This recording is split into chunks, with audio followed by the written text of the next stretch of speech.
Hey everybody! Hi, welcome back. We are going through Day 2. Genesis. Yeah, day 2. Day 2, thank you. The creation account, day 2. We are in the book of Genesis, chapter 1, and we're going to start it here. We're going verse by verse, and we're starting in verse 6. That's where day 2 begins, and that's where we are at today. So, you want to read the first verse there? Sure. And we'll go through it here. Verse 6 says, Then God said, Let there be a firmament in the midst of the waters, and let it divide the waters from the waters. So, first question was, what is a firmament? Does yours say firmament? Mine does not. So Emily is reading from the New King James. I typically read from the ESV, or at least this Bible that I have in front of me is an ESV. It does not say firmament. It says expanse. Let there be an expanse in the midst of the waters, and let it separate the waters from the waters. So that expanse, firmament. They're both very similar in words here, and I had a note on those. The word, I didn't actually write down what the Hebrew word was because I can't pronounce it. I try to avoid words I can't pronounce. I don't know about that. Yeah, I know. Just wait till we get to the light of God. The Hebrew word can mean both a firmament, an expanse. Also refers to air spaces or like a dome type. Yeah, so like I think of it, it's like the sky. Yeah, it's what we see. So our heavenly I sky. feel like it's like from our grounds to like the edge of the atmosphere. Right. So and then basically. I think I said from the ground waters up to the cloud waters. I mean, I just recently was going over in science with the kids that, like way up high in the atmosphere, it's really, really cold, and it's made up of all ice crystals. Yeah. So that just goes to show you that science, it goes along with what God is saying here, right? Right. There is water. It's just they're ice crystals, The water is in a different form, Than what? Yeah. Than the water down here. Well, I mean, sometimes it's ice crystals down here, like now. Yeah. I thought it was really cool. We have the account here of creation. Let there be an expanse or a firmament in the midst of the waters. I really like how.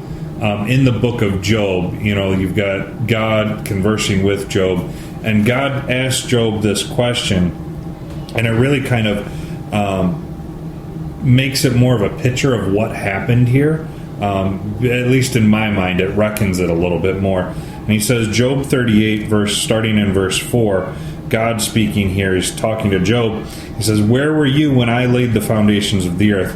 Tell me if you have understanding. Who determined its measurements? Surely you know. Or who stretched the line upon it? On what were its bases sunk? Or who laid its cornerstone when the morning stars sang together? Or who shut the sea doors when they burst out from the womb? When I made clouds its garment, and thick darkness its swaddling brand, and prescribed limits for it, and set bars on it. Really just kind of giving a bit more of a picture of what God is doing here. I forget where it was. That wasn't really the verse that I had thought of. Apparently I didn't write it down. But there's another verse that describes it as God stretching out the heavens. Right? How he stretched out, kind of like how I stretch my shirts when they're too small and I'm trying to put them on. Or a better example is wool socks. Have you ever washed wool socks? They shrink really tiny. and I can stretch them out and get my big fat foot in them. You know, I'm thinking of like, remember that Stretch Armstrong? Oh yeah, Stretch Armstrong. Like that's like our '90s toy. Yeah. But that's what I was thinking. Or Elastigirl from The Incredibles. Oh, there you go. There's another good one. But yeah, God's stretching out the heavens there, which I thought was really cool, and creating this airspace, these air pockets.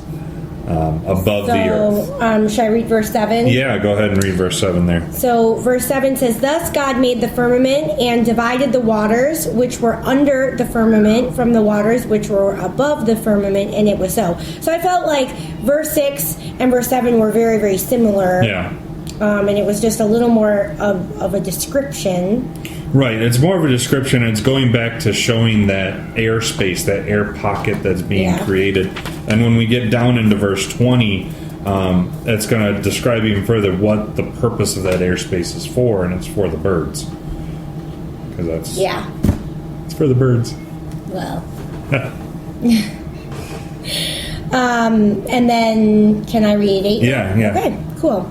8, and God called the firmament heaven, so the evening and the morning were the second day. So really short day, but I had a little more to say on verse 8. I also noted God named heaven, right? Because he called the firmament heaven, and we mentioned that in the first video, that he named day and night. Right, showing his authority, the fact that he is the one to create these names. So I just find it really, really interesting that,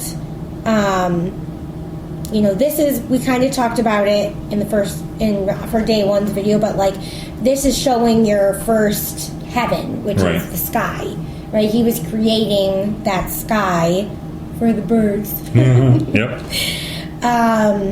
But verse 20, so I'm just going to read it because it kind of goes along with it, even though we're probably going to read it again. But it says, Then God said, Let the waters abound with an abundance of living creatures, and let birds fly above the earth across the face of the firmament of the heavens. Yeah. So just reiterating the fact that, the sky is a part of heaven. Yep. So I thought that, I really, really like that.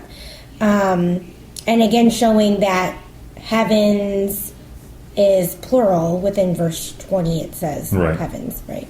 So but in 8 it says heaven where it's not plural. Just interesting to note. It is.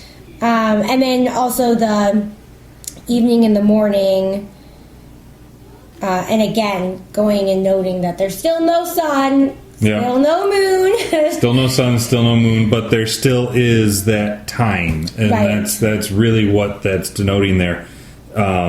It's denoting an evening and a morning and a normal 24-hour day or time period. That's not thousands of years. It's not billions of years. It's 24 hours. It's a day that we know it, as we know it, in that space there, which is really important and really critical, because you can get pretty wonky if you start thinking other things outside of that. You have to look at that word in the Hebrew. Yeah, the word in Hebrew is yom. Yeah. And it every time it's used, it is in reference to a 24-hour day. Yeah. So it's, why take it for anything else? If the plain text of Scripture fits, I agree. Seek no other interpretation, and that's really what that is there. Yeah. So, but that's the end of day 2. So very short. Yep. And so then we'll continue on. Yeah. So thanks for joining our thoughts on day 2. Get cracking on reading day 3, starting in the next set of verses, and we'll see you in the next video. Yeah. We're so excited. Bye. Bye.